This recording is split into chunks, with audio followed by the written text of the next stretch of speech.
Sir ಈಗ ಬೆಳಗ್ಗೆ rural DC Randeep ಅವ್ರು ಬಂದಿದ್ರಲ್ಲ, ಏನ್ ಮಾತಾಡಿದ್ರು?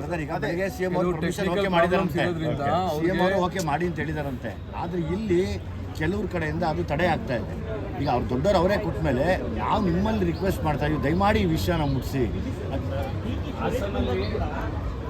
ಇನ್ನೊಂದು ಅರ್ಧ ಗಂಟೆಯಲ್ಲಿ ನಿಮ್ಗೆ ಶಿಫಾರಸ್ ಬರುತ್ತೆ, ಆದೇಶದ ಶಿಫಾರಸು ಅಂತಂದು ಹೇಳ್ಬಿಟ್ಟು ಹೋದ್ರು ಡಿ ಕೆ ಸುರೇಶ್ ಅವರು. ಇಲ್ಲೇ ಬಂದು ಬೆಳಿಗ್ಗೆ 8:30 ನಡೀತಾ ಇದೆ. ರಾತ್ರಿ 5 ಜನ ಮಂತ್ರಿಗಳ ಆಶ್ವಾಸನೆ ಕೊಟ್ಟರು.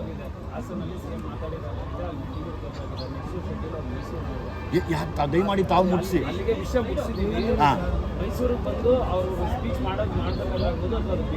ದಯಮಾಡಿ ಪ್ಲೀಸ್ ಮಾಡಿಕೊಡಿ. ಯಾಕೆಂದರೆ ತುಂಬ ಕಷ್ಟಪಟ್ಟು ಕಟ್ಟಿರುವಂಥ ಒಂದು ನಾನ್ ಪೊಲಿಟಿಕಲ್ ಇದು ಛಲವಾದಿ ಸಂಘ ಅನ್ನೋದು.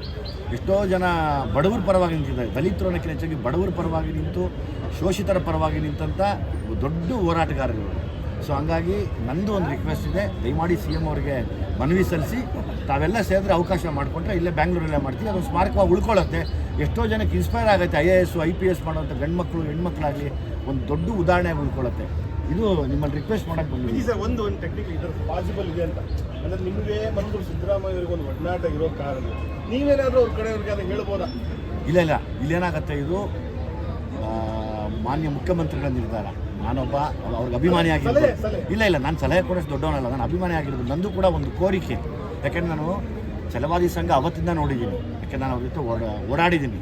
ಅವ್ರದ್ದು ಏನೇ ಆಗಿರಲಿ ಪೊಲಿಟಿಕಲ್ ಪಕ್ಕಕ್ಕೆ ಬಿಡೋಣ, ಅವರು ಬಡವ್ರನ್ನ ನೋಡ್ತಾ ಇದ್ದಿದ್ದ ರೀತಿ ಅದು ತುಂಬ ದೊಡ್ಡ ವಿಷಯ ಅದು. ಸೊ ಈಗ ಸಮಯ ಏನೋ ಅಲ್ಲ ಅನ್ಸುತ್ತೆ ನಂಗೆ ಮಾತಾಡೋದು.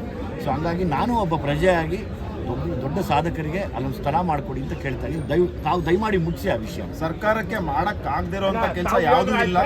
ಸೊ ಹಾಗಾಗಿ ಇದೊಂದು ಮನವಿನ ಕುಟುಂಬದ ಪರವಾಗಿ ಮಾಡಿಕೊಡ್ಬೇಕು ಅಂತ ಮಾಧ್ಯಮ ಮಿತ್ರರು ಕೇಳ್ಕೊತೀನಿ. ಆದಷ್ಟು ಬೇಗ ಅವ್ರಿಗೆ ತಲುಪಿಸಿ ಅವ್ರ ಕಡೆಯಿಂದ ನಮಗೊಂದು ಡಿಸಿಷನ್ ಬರುವಂಗೆ ಮಾಡಿಕೊಡಿ. ತಾವು ಮಾಡಿಕೊಟ್ರೆ ಕೆಲಸ. ಯಾಕೆಂದರೆ ಬೆಳಿಗ್ಗೆಯಿಂದ ಕೇಳಿದವರೆಲ್ಲ ಅರ್ಧ ಗಂಟೆ ಅಂದಿದ್ದಾರೆ. ಆಮೇಲೆ ಇದರಲ್ಲಿ ಯಾವುದೇ ಮುಜುಗರ ಇಲ್ಲ. ಯಾಕೆ ಅಂತ ಹೇಳ್ತೀನಿ ಕೇಳಿ, ನಮ್ಮ ತೋಟಕ್ಕೆ ನಾವು ಬೆಳಿಗ್ಗೆನೇ ಕರ್ಕೊಂಡು ಹೋಗಿರ್ತಿದ್ವಿ. ಬಟ್ ಅಭಿಮಾನಿಗಳ ಒತ್ತಾಯದ ಮೇರೆಗೆ ನೀವು ಬೆಳಿಗ್ಗೆಯಿಂದ ನೋಡ್ತಾ ಇದ್ದೀರಾ, ಅಭಿಮಾನಿಗಳು ಎಲ್ಲರೂ ಎಷ್ಟು ಒತ್ತಾಯ ಮಾಡ್ತಾ ಇದ್ದಾರೆ ಅಂತ. ಅದೊಂದೇ ಒತ್ತಾಯದ ಮೇರೆಗೆ ಕುಟುಂಬ ಅಭಿಮಾನಿಗಳ ಜೊತೆಗಿದೆ. ಅಭಿಮಾನಿಗಳು ಮತ್ತು ಕುಟುಂಬದ ಕೂಗಿಗೆ ದಯವಿಟ್ಟು ಮಾಧ್ಯಮ ಮಿತ್ರರು ಅಲ್ಲ ಲೇಟಾಗೆ ಮಾಡಬೇಕಷ್ಟೇ. ನನ್ನ ನಂಬಿಕೆ ಏನಂದ್ರೆ ನೀವು ಆದಷ್ಟು ಬೇಗ ತಲುಪಿಸ್ತೀರಾ. ತಮ್ಮ ಕೈಯಲ್ಲಿದೆ ಆ ಶಕ್ತಿ, ತಮ್ಮ ಕೈಯಲ್ಲಿದೆ ಆ ಶಕ್ತಿ. ಈಗ ತಾವು ಮನಸ್ಸು ಮಾಡಿದ್ರೆ ರಾಜ್ಯದಲ್ಲಿ ಹತ್ತುರಿಯುತ್ತದೆ. ದಯವಿಟ್ಟು ಜಾಗ ಕೊಟ್ಟಿಲ್ಲ ಅಂದ್ರೆ ರಾಜ್ಯದಲ್ಲಿ ಹತ್ತಿ ಉರಿಯುತ್ತೆ.